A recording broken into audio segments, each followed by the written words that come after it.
नमस्कार श्रोते हो. ऑरो मराठीच्या यूट्यूब चॅनलमध्ये तुम्हा सर्वांचं मनापासून स्वागत. पूर्णयोग आणि जीवन या मालिकेअंतर्गत आपण स्वतःला ओळखायला शिकत आहोत आणि त्यामध्ये गेल्या भागामध्ये आपण जीवात्मा या घटकाची एक प्रकारे तोंडओळख करून घेतलेली होती. आज आता आपण त्याचा थोडा अधिक परिचय करून घेणार आहोत. जीवात्मा आणि चैत्य पुरुष या दोन्हींचा एकमेकांशी काय संबंध आहे आणि त्या दोघांशी थोडीशी तुलना करून पाहणार आहोत, जेणेकरून आपल्याला जीवात्म्याचं स्थान नेमकं कळायला किंवा त्याचं कार्य समजायला अधिक मदत होणार आहे. नेहमीप्रमाणे आपण द इंटिग्रल योग, Shri Aurobindo's teaching and method of practice या पुस्तकातलं एक पत्र विचारार्थ घेतो आहोत. थोडं वाचूया आधी. The jiva is realised as the individual self, atman, the central being above the nature, calm, untouched by the movements of the nature, but supporting their evolution, though not involved in it. जीवात्मा किंवा जीव असं ज्याला म्हटलं जातं, त्या जीवाचं किंवा जीवात्म्याचं नेमकं स्वरूप काय आहे हे श्री अरविंद आत्ता आपल्याला इथे पहिल्या वाक्यात समजावून सांगतायत. बघा ते काय म्हणतायत. आपण हा भाग काहीसा मागे पाहिलेला आहे, त्याची एक प्रकारे पुन्हा उजळणी होईल असं आपण म्हणूया. आपण हे पाहिलं होतं बघा की परमात्म स्वरूपाला, परमेश्वराला जेव्हा व्यक्तरूप धारण करावंसं वाटलं, तेव्हा विश्वरूपामध्ये जेव्हा परमात्मा व्यक्त झाला, तेव्हा त्या वैश्विक स्तरावरचं जे त्याचं स्वरूप आहे त्याला आपण आत्मा असं म्हटलं, आणि जेव्हा ते व्यक्तिरूपामध्ये आलं तेव्हा आपण त्याला जीवात्मा, इंडिव्हिज्युअल सेल्फ असं म्हटलं. आपल्याला आठवत असेल ते. तर बघा, the jiva is realised as the individual self, atma, the central being above the nature. आपण हे मागच्या वेळेला पाहिलं होतं की जीवात्मा हा सेंट्रल बीइंग म्हणजे मध्यवर्ती अस्तित्व किंवा ज्याला केंद्रवर्ती अस्तित्व असं म्हणता येईल, असं ते अस्तित्व आहे. आणि त्याचबरोबर चैत्य पुरुष हे देखील, त्यालाही सेंट्रल बीइंग असं म्हटलेलं आहे. आपण कुठे लिहूया? ठीक आहे, इथेच लिहूया, सेंट्रल बीइंग. जसं जीवात्मा हे केंद्रवर्ती अस्तित्व आहे, त्याचप्रमाणे चैत्य पुरुष पण केंद्रवर्ती अस्तित्व आहे. त्याचा विचार आपण नंतर करूया. हा जीवात्मा जो आहे ते केंद्रवर्ती अस्तित्व कुठे? तर अबाव द नेचर. हे सगळं जे नेचर आहे, म्हणजे आपण व्यक्ती म्हणून स्वतःचा जर विचार केला तर हे सगळे जे घटक आहेत ते आपल्या शरीराच्या अंतर्गत आहेत. म्हणजे प्रकृती म्हणूया आपली, त्या प्रकृतीच्या अंतर्गत हे घटक आहेत. आणि जीवात्मा मात्र कसा आहे, तर तो प्रकृतीच्या परे आहे, प्रकृतीच्या पलीकडे आहे, अबाव द नेचर आहे. अबाव द नेचर असणारा हा सेंट्रल बीइंग म्हणजे जीवात्मा आहे, असं इथे त्यांनी म्हटलेलं आहे. त्याचं स्वरूप थोडं काय आहे तेही त्यांनी इथे सांगितलंय. बघा, तो कसा आहे, तर तो काम आहे, स्थिर, शांत असा आहे. Untouched by the movements of nature. ही जी सगळी प्रकृती आहे, मन, प्राण, शरीर यांनी बनलेली जी प्रकृती आहे, ह्या प्रकृतीच्या ज्या सगळ्या गतिविधी चालू असतात, ज्या सगळ्या हालचाली चालू असतात, जे सगळे विचार तरंग, भावना तरंग उमटत असतात, ह्या सगळ्याचा त्याच्यावर काही एक परिणाम होत नाही, कारण तो ह्या सगळ्या प्रकृतीच्या परे आहे. ठीक आहे. त्यामुळे untouched by the movements of nature, but supporting their evolution, though not involved in it. हा जीवात्मा या प्रकृतीमध्ये प्रत्यक्ष सहभागी नसतो, अंतर्भूत झालेला नसतो, तरी देखील तो ह्या सगळ्या प्रकृतीचं जे विकसन चालू आहे त्या विकसनाला तो एक प्रकारे आधार पुरवत असतो, असं जीवात्म्याचं स्वरूप आहे. म्हणजे आपल्या डोळ्यासमोर एक उदाहरण म्हणून कल्पना करू शकतोय आपण, उपमा देऊ शकतोय आपण, की जीवात्मा कसा आहे, तर तो आकाशासारखा आहे. ठीक आहे. आकाश कसं आहे बघा. आकाश हे एक प्रकारे पृथ्वीला आधार पुरवतं. पृथ्वीवरचं जी सगळी जीवनमान आहे त्या सगळ्याला तो आधार पुरवत असतं, परंतु ते स्वतः प्रत्यक्ष इथे खाली उतरून त्यामध्ये सहभागी असतं का, तर ते तसं नसतं. त्याच पद्धतीने जीवात्मा हा या प्रकृतीमध्ये म्हणजे आपल्या मन प्राण शरीरामध्ये समाविष्ट नसतो, अंतर्भूत नसतो, पण एक प्रकारे तो आपल्या सर्व या प्रकृतीला आधार पुरवत असतो. ठीक आहे. Through this realization, silence, freedom, wideness, mastery, purity, a sense of universality in the individual as one center of this divine universality become the normal experience. आपण आत्मसाक्षात्कार हा शब्द ऐकलेला असतो. आणि आत्मसाक्षात्कार होतं म्हणजे नेमकं काय होतं, त्या व्यक्तीची नेमकी काय अवस्था असते, तो कोणत्या स्थितीमध्ये वावरत असतो, त्याचा नेहमीचा जीवनानुभव काय असतो, हे श्री अरविंद या एका वाक्यात सांगताहेत. बघूया.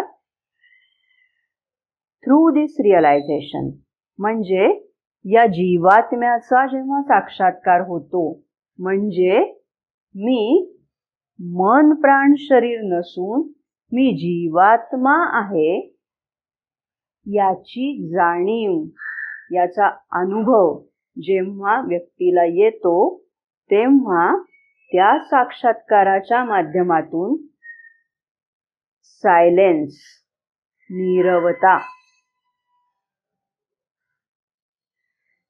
नीरवता, कोणताही आवाज नाही, कोणताही ध्वनी तरंग नाही, कोणताही स्पंद नाही, अशा प्रकारची एक अतिशय नीरव अशी स्थिती त्या व्यक्तीच्या अनुभवास येते.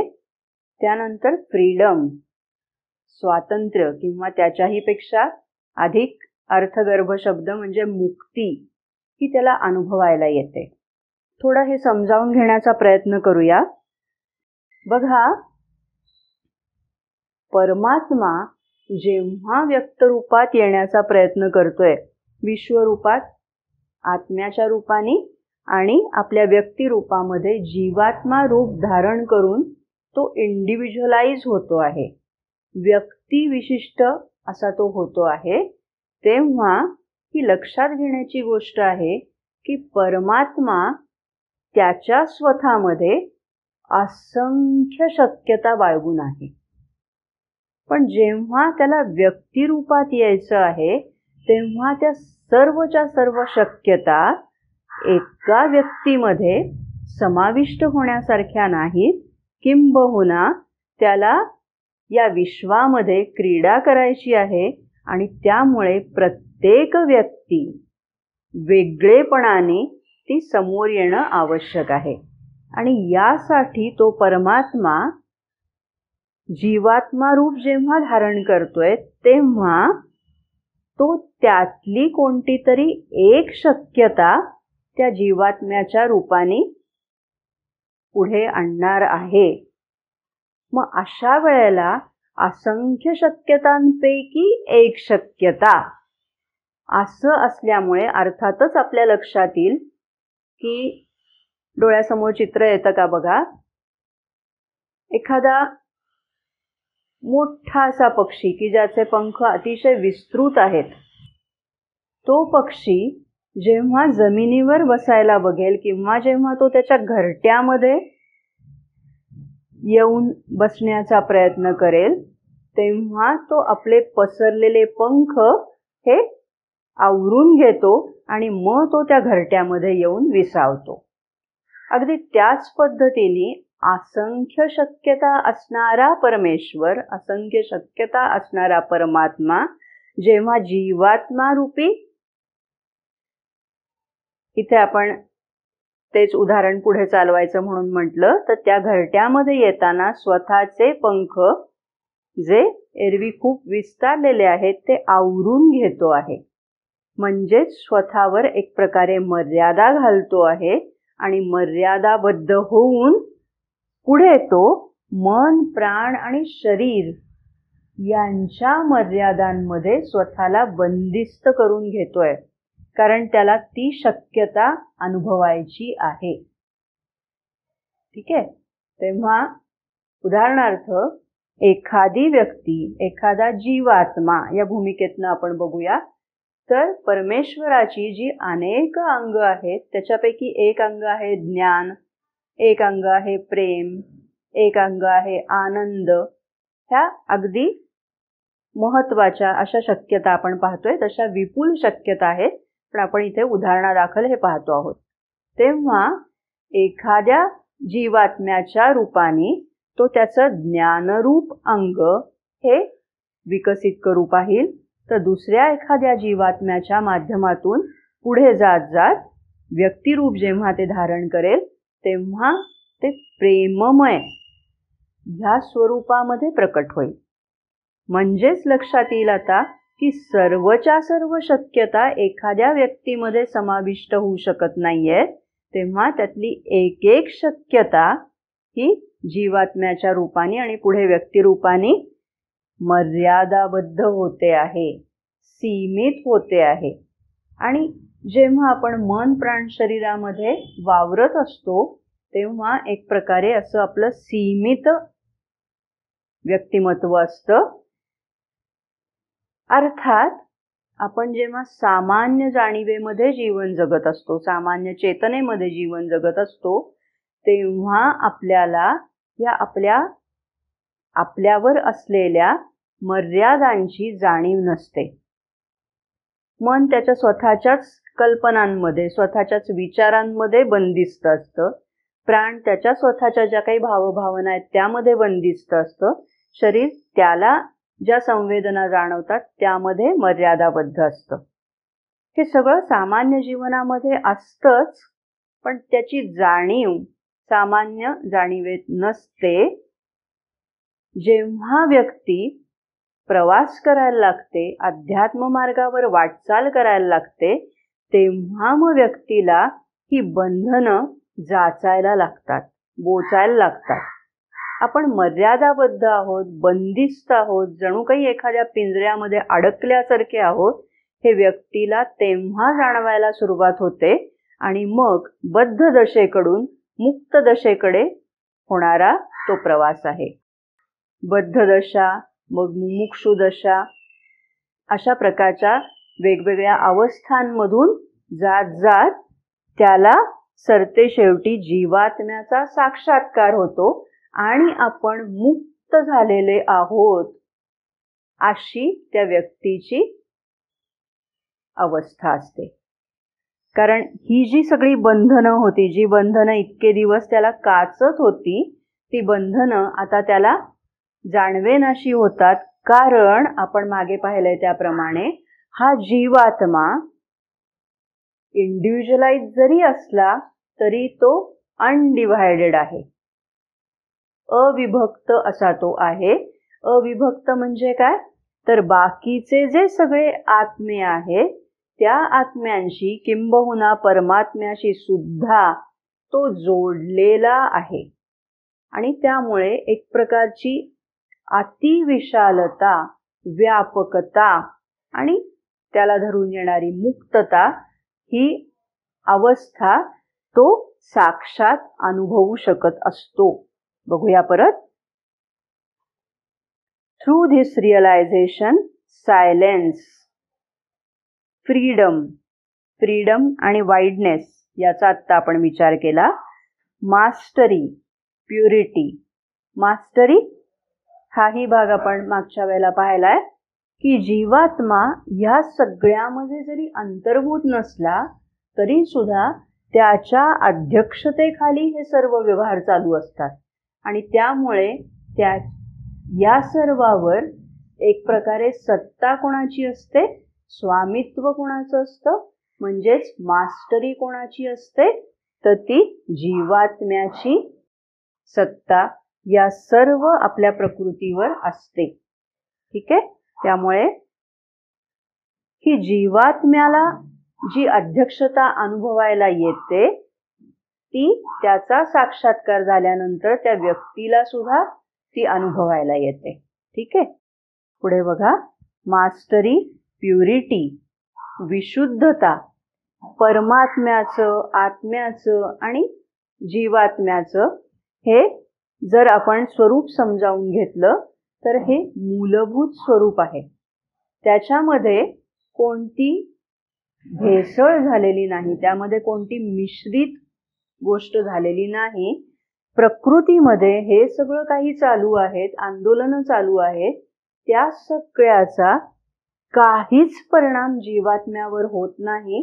तो मूळ रूपात जसा तो विशुद्ध आहे, कारण परमेश्वराचा तो अंश आहे, त्यामुळे तो अत्यंत विशुद्ध अशा स्वरूपाचा आहे. ती विशुद्धता आत्मसाक्षात्कार झालेल्या व्यक्तीच्या अनुभवास येते. A sense of universality in the individual.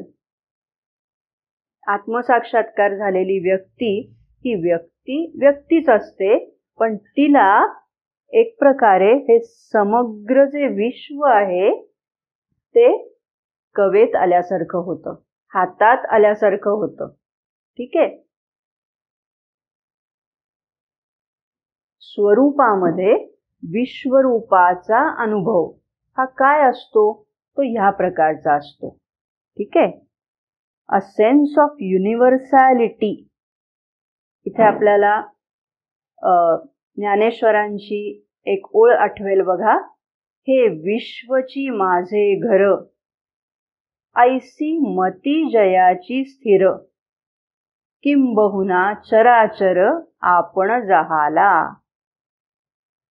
हे जे वर्णन आहे ते अगदी नेमकेपणाने या गोष्टीचं वर्णन आहे. त्या व्यक्तीला a sense of universality in the individual, व्यक्तिरूपात असताना सुद्धा विश्वात्मकतेची जाणीव होतीये. आणि ती जाणीव कशी होतीये? त्याला ही जाणीव आहे की विश्वामध्ये आपल्यासारखे अनेक जीव आहेत, त्या जीवांपैकी आपण एक जीव आहोत. हा त्या व्यक्तीचा नित्याचा अनुभव असतो. म्हणजे आत्ता आपण ज्या सगळ्या गोष्टी पाहिल्या की नीरवता आहे, मुक्तीचा आनंद आहे, विशालता, व्यापकता आहे, विश्वात्मकतेचा आनंद आहे, प्रभुत्व आहे, विशुद्धता आहे, या सगळ्या गोष्टी त्याच्या नित्याच्या जीवनाचा भाग असतात. ठीक आहे. आता मला वाटतंय जीवात्मा याचं स्वरूप काय आहे ते आपल्याला मागच्या भागापेक्षा आता थोडं अधिक जास्त स्पष्ट झालं असेल. पुढे जसजसं आपण जाणार आहोत तसं आता पुढच्या विवेचनामध्ये, म्हणजे या येत्या विवेचनामध्ये जेव्हा आपण चैत्य पुरुष आणि जीवात्मा यांची तुलना करणार आहोत तेव्हा ते स्वरूप अधिक स्पष्ट होईल असं आपल्याला जाणवेल. बघूया. The psychic is realized as the Purusha behind the heart. आपण मागच्या वेळेला याचा फक्त उल्लेख केलेला होता की मन, प्राण, शरीर, शरीरामध्ये प्राणाचं अस्तित्व आपल्या धडामध्ये आहे हे आपण पाहिलंय. आणि आता चैत्य पुरुष कुठे असतो तर समजा छातीचा हा भाग आहे आणि छातीच्या हे सगळं शरीरात आहे. अर्थात ते वेगळ्या डायमेन्शनमध्ये आहे. म्हणजे त्याचं डिसेक्शन केलं आणि दाखवा बरं चैत्य पुरुष असं म्हटलं तर ते दाखवता येण्यासारखं नाही. पण त्याचं स्थान मात्र नेमकेपणाने सांगता येण्यासारखं आहे. ते कुठे आहे?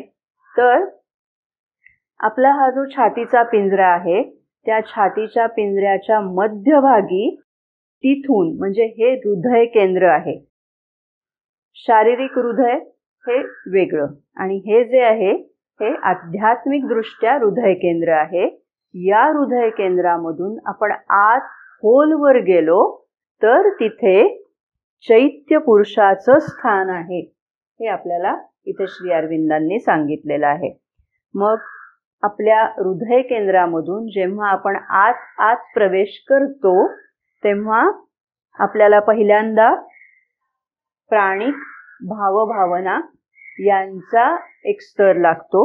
त्याच्यानंतर आंतरिक प्राणाचा भाग लागतो. त्याच्यानंतर प्राणमय पुरुष हा स्तर नाहीये, पण पुरुष म्हणून त्याचं अस्तित्व आहे.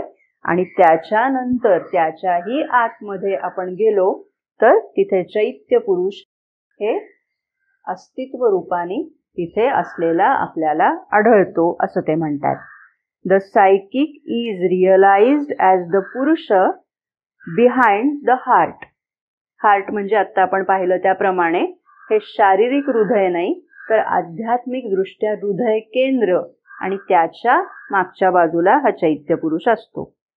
It is not universalised like the jivatman, but is the individual soul supporting from its place behind the heart centre the mental, vital, physical, psychic evolution of the being in nature. म्हणजे बघा, सायकिक हा जो आहे म्हणजे चैत्य पुरुष आहे तो कसा आहे? तर नॉट युनिव्हर्सलाइज लाईक जीवात्मन. जीवात्मा हा जरी इंडिव्हिज्युअलाइज्ड असला, व्यक्तिविशिष्ट असला, तरी तो विश्वाशी, विश्वात्म्याशी जोडलेला असतो आणि त्यामुळे युनिव्हर्सलाइज्ड असतो. तसा चैत्य पुरुष नसतो. ठीक आहे. The psychic is realised as the purusha behind the heart. It is not universalised like the jivatman, but is the individual soul supporting from its place behind the heart center. कुठे राहून तो सपोर्ट करतो? मगाशी आपण पाहिलं बघा, ही जी सगळी प्रकृती आहे म्हणजे आपली शरीरांतर्गत सगळी जी प्रकृती आहे त्या प्रकृतीच्या वर राहून जीवात्मा या प्रकृतीस आधार पुरवत असतो. पण चैत्य पुरुष मात्र, आता लक्षात येईल की हा प्रकृतीचाच अंतर्गत असणारा भाग आहे. शरीरांतर्गत आपलं ह्या चैत्य पुरुषाचं अस्तित्व आहे. म्हणजे तो तिथे राहून या प्रकृतीला सगळा आधार पुरवत असतो. कोणाला आधार पुरवत असतो?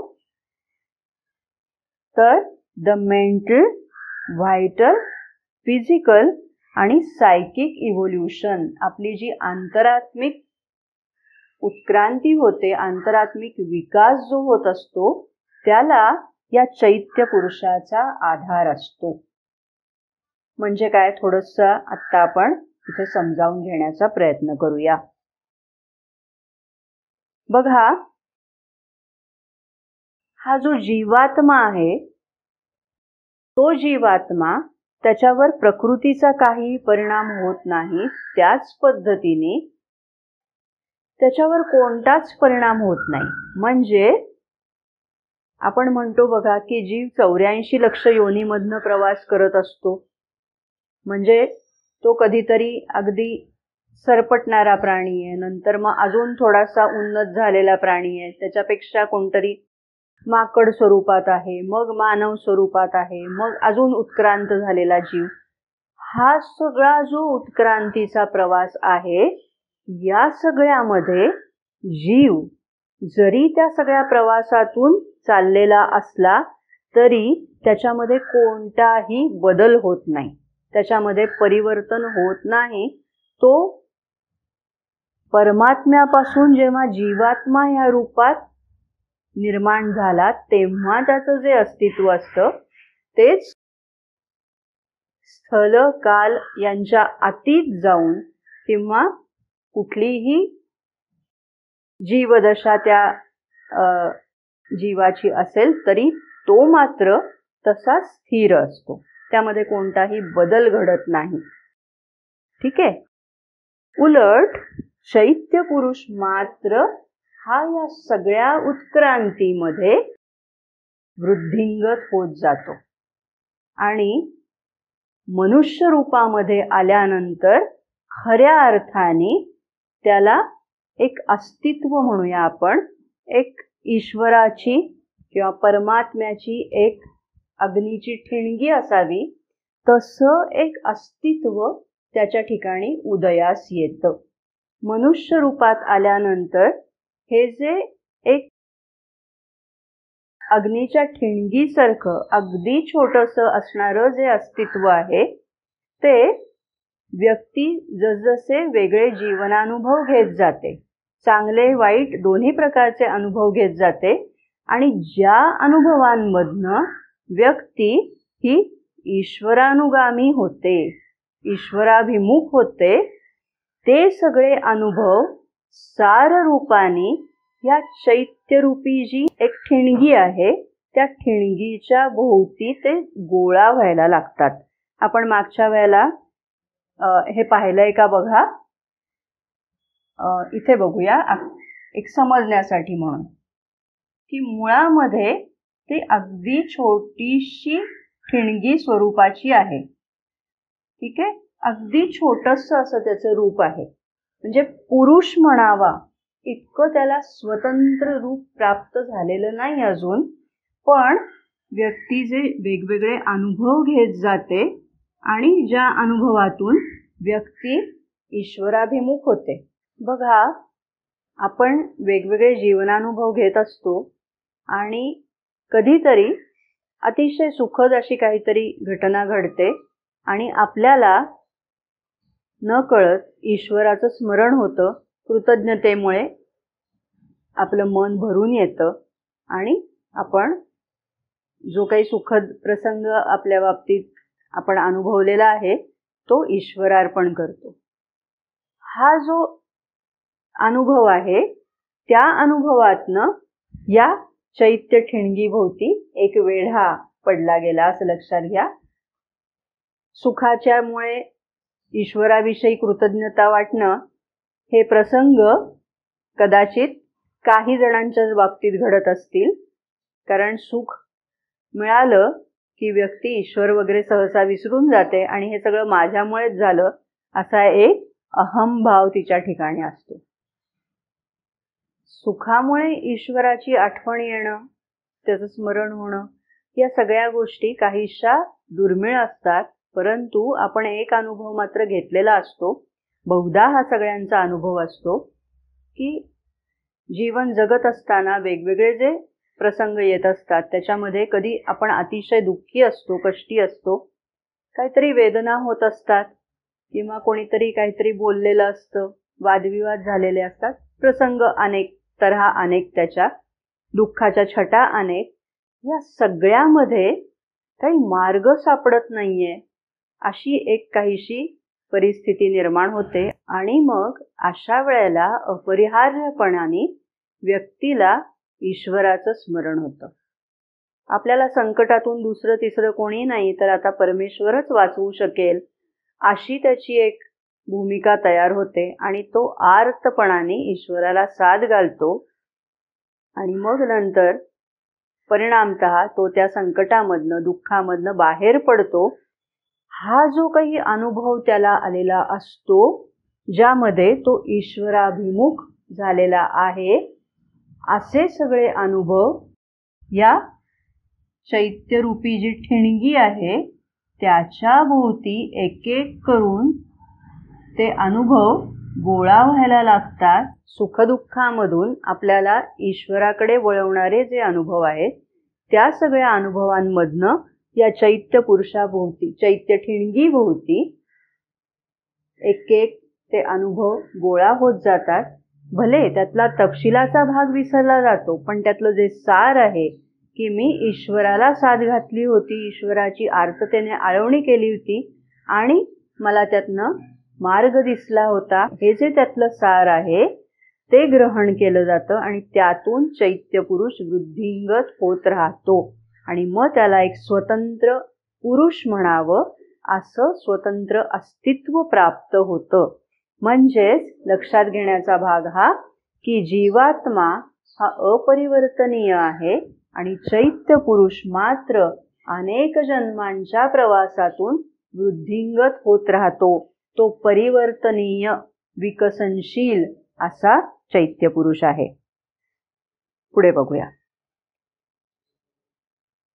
आणि तो ही मन प्राण शरीर ही जी प्रकृती आहे तिला आधार पुरवत राहतो.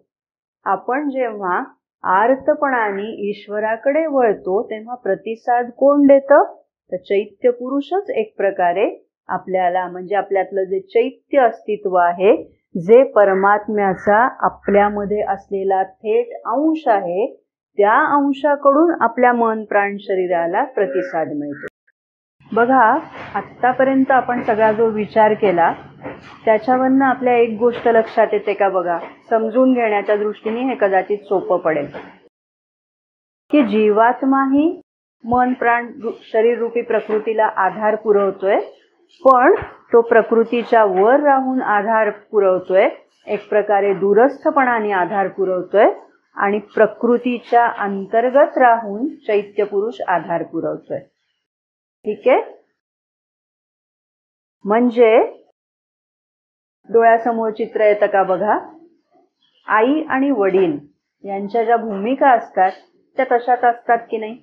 एक प्रकारे जीवात्मा हा वडिलांसारखा असतो, म्हणजे सगळ्या कुटुंबाला त्याचा आधार जरूर असतो, पण काहीसा एक दूरस्थपणा असतो.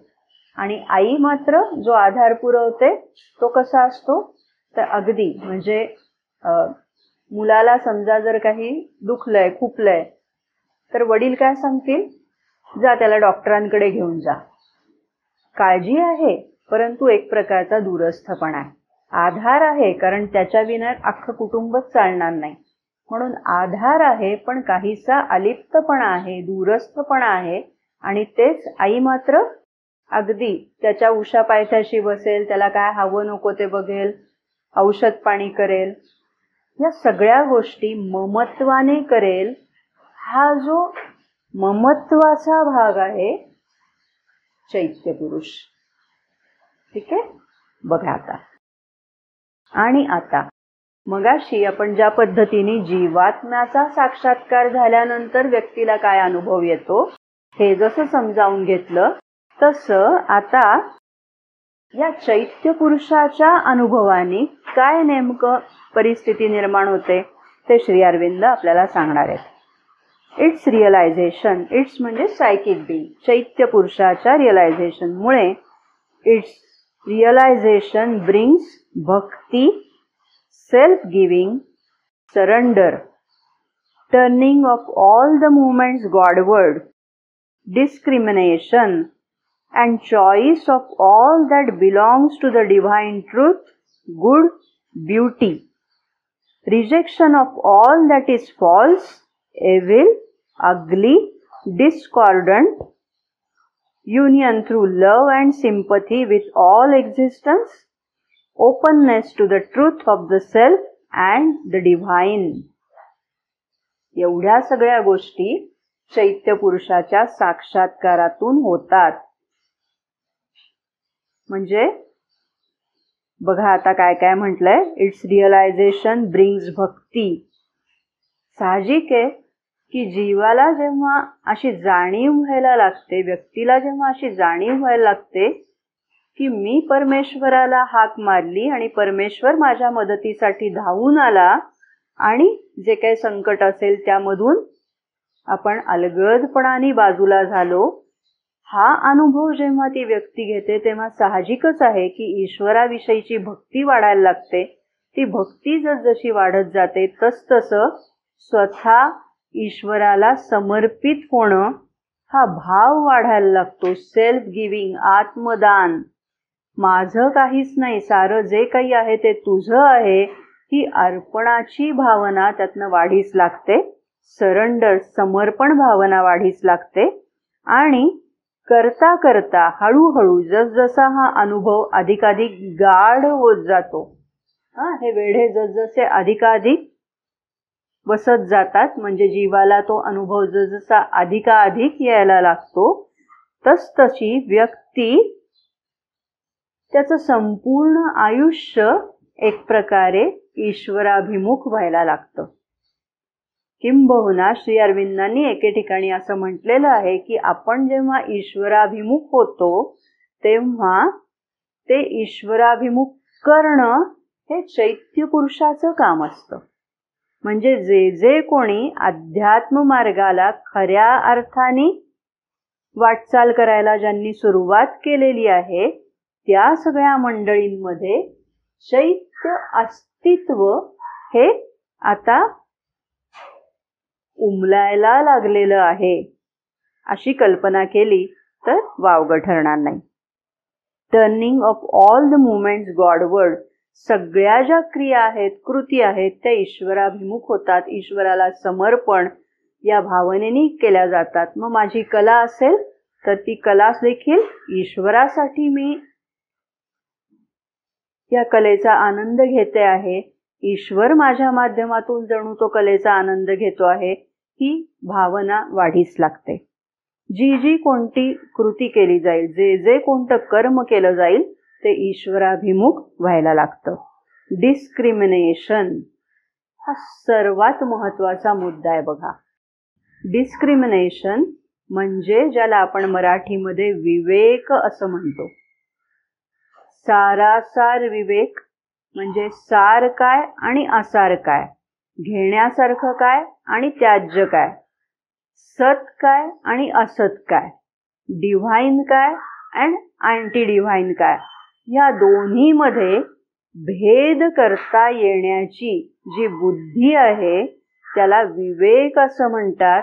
आणि हा विवेक चैत्य पुरुषामुळे येतो. ठीक आहे. आता इथे परत मला स्मरण होतंय ते ज्ञानेश्वरीतलं, मज हृदयी सद्गुरु जेणे तारिलो हा संसार पुरू, म्हणोनी विशेषे अत्यादरू विवेकावरी. मज हृदयी सद्गुरु, हृदय केंद्रामधून आत गेल्यावर चैत्य पुरुषाचं स्थान म्हणजे एक प्रकारे सद्गुरूचं स्थान, म्हणजेच आपल्या दृष्टीने एक प्रकारे श्री माताजींचं स्थान. आणि तिथे जेव्हा व्यक्ती जाऊन पोचते तेव्हा त्याच्यामध्ये विवेक जागा होतो. म्हणजे हा भेद करायला समजायला लागतो. आणि हा भेद तसं म्हटलं तर सारासार विवेक किंवा सत्सद विवेक एक प्रकारे मन सुद्धा करू शकत असतं, पण मन हे अपूर्णपणाने तो भेद करू शकतो. म्हणजे मन जेव्हा ते भेद करेल तेव्हा तो अगदी 100% बरोबरच असेल असं नसतं. पण चैत्य पुरुष मात्र हा जो विवेक करतो तो मात्र 100% अगदी निर्विवादपणाने निखालस सत्य असं आपण ज्याला म्हणू शकू, तसा हा फरक करायला चैत्य पुरुषामुळे त्या व्यक्तीला यायला लागतो. तो विवेक चैत्य पुरुषामुळे येतो. आणि ही अत्यंत महत्वाची गोष्ट आहे. श्री अरविंद आणि श्री माताजी यांनी पूर्णयोगामध्ये चैत्य पुरुषाला जे अत्यंत महत्वाचं स्थान दिलेलं आहे ते का, तर ते चैत्य पुरुषाच्या या गुणधर्मामुळे. कारण अध्यात्माचा मार्ग हा वाटतो तितका सोपा नाही. म्हणूनच श्री अरविंद आणि श्री माताजी यांनी पूर्ण योगामध्ये चैत्य पुरुषाला अतिशय महत्वाचं स्थान दिलेलं आहे. म्हणून सर्वप्रथम आपण चैत्य पुरुषाचा साक्षात्कार करून घेतलं पाहिजे आणि मग जीवात्म्याचा साक्षात्कार करून घेतला पाहिजे असं त्यांनी म्हटलेलं आहे. त्याचं कारणच हे की जेव्हा चैत्य पुरुषाचा आपल्याला साक्षात्कार होतो तेव्हा आपला अध्यात्म मार्गावरचा सगळा जो प्रवास आहे तो सुरक्षित होतो, कारण आपल्याला सद असत विवेक करता येत असतो. अन्यथा त्याच्यामध्ये अगदी फसव्या गोष्टी खूप असतात. प्राणिक शक्ती वेगवेगळी मायावी रूप घेऊन आपल्या समोर उभ्या राहतात आणि त्या स्वतःच्या स्वार्थासाठी त्या साधकाचा वापर करू पाहतात. हेही अध्यात्म मार्गामध्ये घडत असतं. हे सगळं जर व्हायला नको असेल तर आपल्याला खरं काय आणि खोटं काय, सत्य काय आणि आभासी काय, मायावी काय, हे समजण्याची बुद्धी असावी लागते. याच्या संदर्भात एक उदाहरण सांगण्यासारखं आहे. म्हणजे कोणत्या स्तरापर्यंत गेल्यानंतर सुद्धा विवेकाची गरज आहे हे आपल्याला इथे नेमकेपणाने उलगडेल. श्री अरविंद यांनी देह ठेवल्यानंतरची ही घटना आहे. देह ठेवल्यानंतर सुद्धा श्री माताजी श्री अरविंदांच्या आंतरिक दृष्टिकोनातून या संपर्कात असत, त्यांचे संवाद चालत असत. आणि अशाच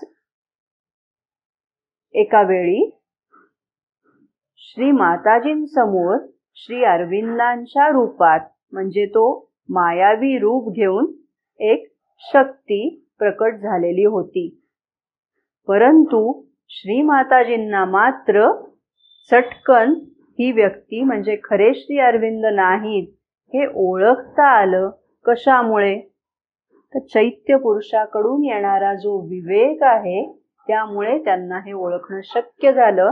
म्हणजे बघा, श्री अरविंद आणि श्री माताजी यांचा स्तर कोणता, आणि त्याही स्तरावर गेल्यानंतर जर अशा प्रकारचे अनुभव येत असतील तर साधकांनी जेव्हा नुकतीच वाटचाल सुरू केलेली आहे तेव्हा तर हे असे निसरडे शेवाळ्यासारखे जे अनुभव आहेत ते किती पदोपदी वाट्याला येत असतील, अनुभवास येत असतील, याचा विचार करणं बरं. आणि म्हणून चैत्य पुरुषाचा साक्षात्कार आधी करून घ्यावा असं श्री अरविंदांनी सांगितलेलं आहे. बघा, आपण ह्या मुद्द्यापाशी होतो. Discrimination and choice of all that belongs to the divine truth, good and beauty. सत्य, शिव आणि सौंदर्य या सगळ्याकडे असणारी जी ओढ आहे ती ओढ कशामधून निर्माण होते? तर ती चैत्य पुरुषाच्या विकसनातून. चैत्य अस्तित्व आपलं जे आहे त्याचा जेव्हा तो विकास व्हायला लागतो तेव्हा या सगळ्या गोष्टींकडे आपली स्वाभाविक वृत्ती वळायला लागते. आणि त्याच वेळेला rejection of all that is false, evil, ugly and discordant. म्हणजे सत्य, शिव, सुंदराकडे ओढ आणि त्याच वेळेला ज्या गोष्टी कुरूप आहेत, मिथ्या आहेत, अनिष्ट आहेत किंवा ईश्वराशी विसंगत आहेत, या सगळ्या गोष्टी हलक्या हाताने दूर करणं, गरज पडली तर अगदी निष्ठुरपणाने त्यांना नकार देणं, या सगळ्या गोष्टी सुद्धा चैत्य पुरुषाच्या प्रभावातून त्या व्यक्तीला करता यायला लागतात. Union through love and sympathy with all existence. म्हणजे ईश्वराबद्दलचं प्रेम जसजसं वाढायला लागतं तसं ईश्वर हा फक्त माझ्यात नाही तर या समग्र विश्वामध्ये भरलेला आहे. आणि विश्वामध्ये भरलेल्या ईश्वराचं दर्शन जेव्हा साधकाला व्हायला लागतं तेव्हा साहजिकच आहे की त्या सगळ्या जीवमात्रांविषयी त्याच्या मनामध्ये प्रेम भावना आणि सह अनुभवाची, सिंपती म्हणजे सहानुभूती असं आपण म्हणतो, पण सह अनुभव घेण्याची भावना इथे वाढीस लागलेली असते. आणि त्याचबरोबर openness to the truth of the self and the divine. Openness, खुलेपणा, कशाबद्दलचा? The truth of the self and the divine. हाही मुद्दा थोडासा लक्षात घेण्यासारखा आहे. आपल्याला वाटतं की ओपन आहोत, खुले आहोत, पण आपण ते तसे नसतो. आपण आपल्या मन, प्राण, शरीराच्या संकुचित बंधनांमध्ये घट्ट जखडून राहिलेला असतो. पण जेव्हा चैत्य पुरुष विकसित व्हायला लागतो तेव्हा मग कुठे कुठे हे सगळे जे आपण अनुभव वेळोवेळी घेतलेले आहेत त्या अनुभवामधनं मग मन प्राण शरीरावरची ही बंधनं दूर व्हायला लागतात आणि आपण परमेश्वराप्रत खुले व्हायला लागतो. हे सगळं चैत्य पुरुषाच्या साक्षात्कारामधून घडून येतं असं श्री अरविंद म्हणतात. मला वाटतंय आता मागच्या वेळेपेक्षा आपल्याला जीवात्मा, त्याचं कार्य काय, त्याचा साक्षात्कार झाल्यानंतर व्यक्तीला काय अनुभव येतो आणि चैत्य पुरुष म्हणजे काय, त्याचं कार्य काय, त्याचं स्वरूप काय आणि त्याच्या साक्षात्कारातून कोणत्या गोष्टी घडून येतात हे आपल्या लक्षात आलं असेल. आता फक्त उजळणी वजा आपण मुद्द्यांचा विचार करूया, म्हणजे तुलना वजा विचार करूया, म्हणजे आपल्याला हे अधिक चांगल्या रीतीने स्पष्ट होईल. आपण पाहिलं की जीवात्मा हा इंडिव्हिज्युअलाइज्ड असला तरी तो विश्वात्म्याशी आणि परमात्म्याशी जोडलेला असतो, म्हणून तो एक प्रकारे युनिव्हर्सलाइज्ड असतो. आणि चैत्य पुरुष मात्र हा इंडिव्हिज्युअलाइज्ड असतो. हे दोघंही सेंट्रल बिईंगच आहेत. पण हा कसा आहे तर हा युनिव्हर्सलाइज्ड सेंट्रल बिईंग आहे आणि हा इंडिव्हिज्युअलाइज्ड सेंट्रल बिईंग आहे. हा जीवात्मा जो आहे तो जन्म मृत्यूच्या अतीत आहे, प्रकृतीच्या अतीत आहे. आणि चैत्य पुरुष जन्माबरोबर आपल्या शरीरामध्ये प्रवेश करतो. अर्थात जन्माबरोबर म्हणजे अगदी जन्माच्या वेळीच असं नाही, त्याच्या बाबतीत एकच एक असा कुठला नियम नाहीये असं माताजी म्हणतात. तर परंतु तो प्रवेश करतो आणि मृत्यूनंतर आपण हे जे सगळे अनुभव घेतलेले आहेत ते घेऊन पुढच्या प्रवासाला निघतो. जीवात्मा हा विशुद्ध आहे, त्याला कुठलाही कलंक नाही आणि त्याच्यावर कोणताही प्रभाव पडत नाही.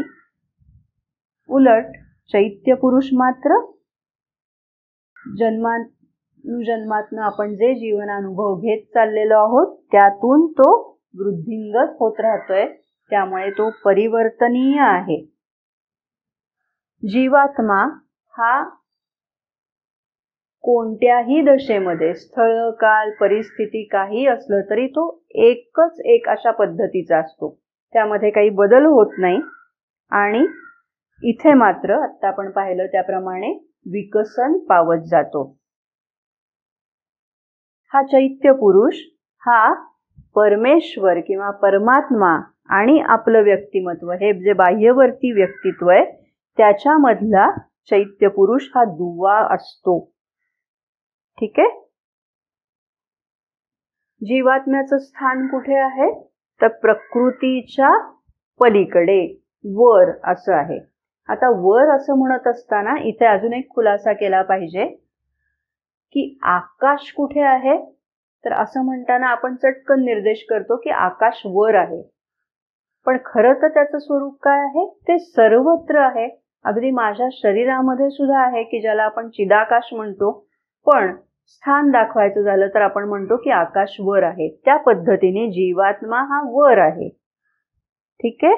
आणि चैत्य पुरुष कुठे आहे तर हृदय केंद्रातून आत गेल्यानंतर आपल्याला चैत्य पुरुषाचं स्थान आहे असं दिसतं. याचा जो अनुभव आहे तो त्रिकालदर्शी आहे, म्हणजे भूतकाळ, वर्तमानकाळ, भविष्यकाळ हे सगळं त्याला एका दृष्टीमध्ये दिसतं असं त्याचं स्वरूप आहे.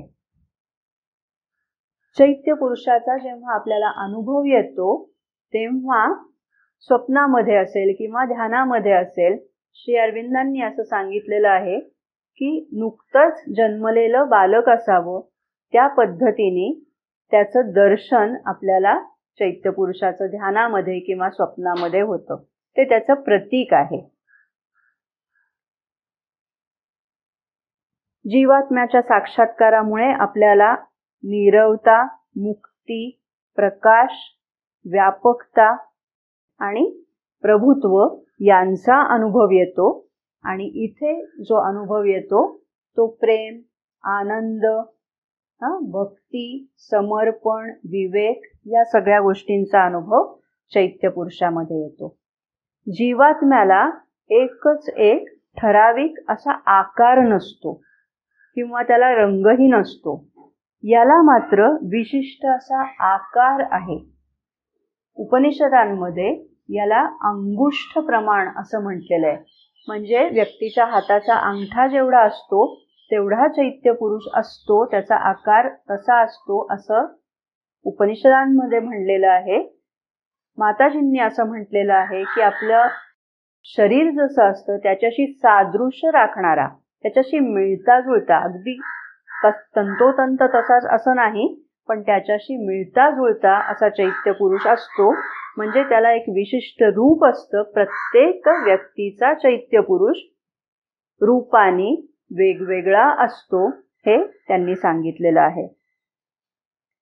जीवात्मा हा मुक्तीसाठी आवश्यक असतो आणि श्री अरविंद आणि श्री माताजी यांच्या पूर्ण योगामध्ये ज्या रूपांतरणावर भर दिलेला असतो ते रूपांतरण घडवून आणायचं असेल तर त्यासाठी चैत्य पुरुषाच्या साक्षात्काराची आवश्यकता असते असं त्यांनी सांगितलेलं आहे.